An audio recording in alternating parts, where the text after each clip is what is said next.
Welcome. Today we will discuss the topic Essential Elements of Valid Contract.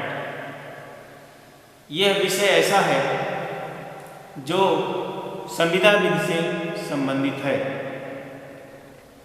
इस विषय पर मैं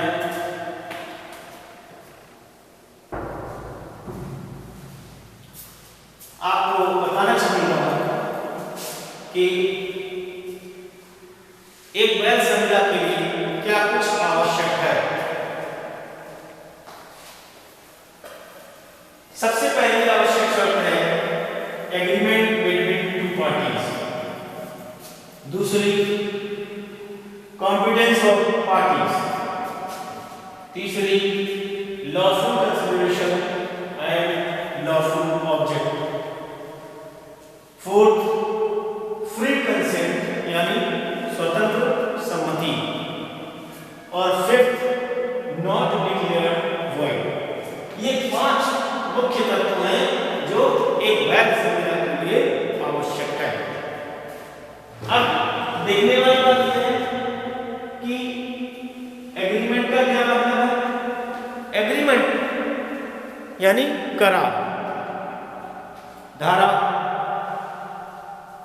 2E में कहा गया है कि every promise and every set of promises forming consideration for each other is agreement. अर्थात जब एक वचन और दूसरी तरफ वचनों का संबंध एक दूसरे के लिए प्रतिफल सृजित करते हो तो ये कहा जाता है कि यह वैध संविदा है। इसके अलावा सेक्शन 2B में और A में प्रपोजल और एग्रीमेंट को बताया गया है, एक्सेप्टेंस को बताया गया है।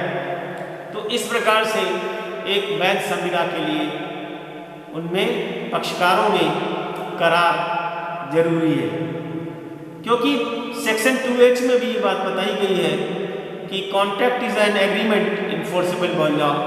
अर्थात संविदा क्या है, यह एक ऐसी संविदा है जो प्रवर्तनीय हो। करार जो है यह ऐसा करार है जो विधि की निगाह में प्रवर्तनीय हो। तो धारा 2H में संविदा को परिभाषित किया गया है। अब दूसरी चीज, दूसरा जो तथ्य है कॉम्पिटेंस ऑफ पार्टीज। सेक्शन 11 में धारा 11 में पक्षकारों के कॉम्पिटेंस को बताया गया है और यह कहा गया है कि अगर who are competent to contract, संविदा करने के लिए सक्षम कौन है, संविदा करने के लिए सक्षम, तो हर ऐसा व्यक्ति संविदा करने के लिए सक्षम है जो उस विधि के अनुसार जिसके वह अध्ययन है प्राप्तमय हो और जो स्वस्थ चित्त हो और किसी विधि द्वारा जिसके वह अध्ययन है संविदा करने से निरहरित न हो, ऐसे व्यक्ति को संविदा करने के लिए सक्षम माना जाता है। अर्थात every person is competent to contract who is of the age of majority according to the law to which he is subject. अब इसमें ध्यान देने वाली बात है, जो 3 वर्ड आए हैं, एडल्ट हो, प्राप्तवय हो और दूसरा स्वस्थ चित्त हो, तीसरा किसी विधि द्वारा जिसके वह अध्ययन है संविदा करने में निरहरित ना हो, तो इन दशाओं में उस व्यक्ति को माना जाएगा कि वह संविदा करने में सक्षम है। अब यहाँ ध्यान देने वाली बात है कि अगर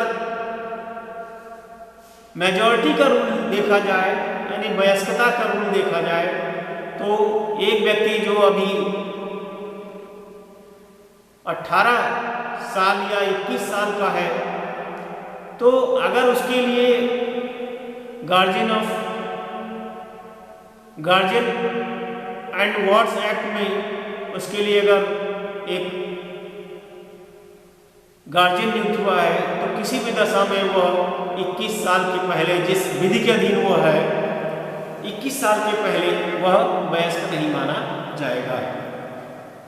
इसके अलावा संविदा करने से निर्हरित न हो, तो यह विषय भी उसके इस विषय को देखता है कि वह अगर दिवालिया है, तो दिवालिया विधि में भी जो है उसको ये कहा जाता है कि वह संविदा करने में सक्षम नहीं है। ऐसी दशा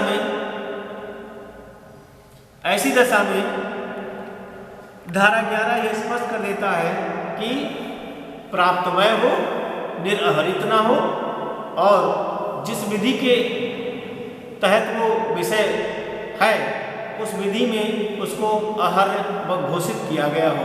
तो इस तरह से जो सेकंड पॉइंट है वो कॉम्पिटेंस ऑफ पार्टीज सुनिश्चित किया जाता है।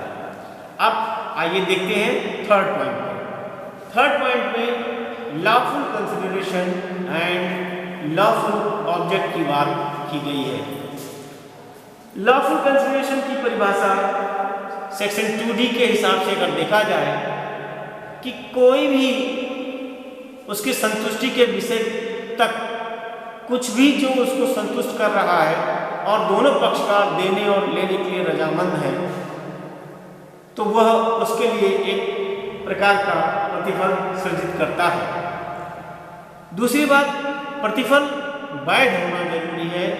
उसमें अगर 1% अवैध पोर्शन अंश है तो उस संविदा को लॉफुल कंसिडरेशन से परे मानेंगे।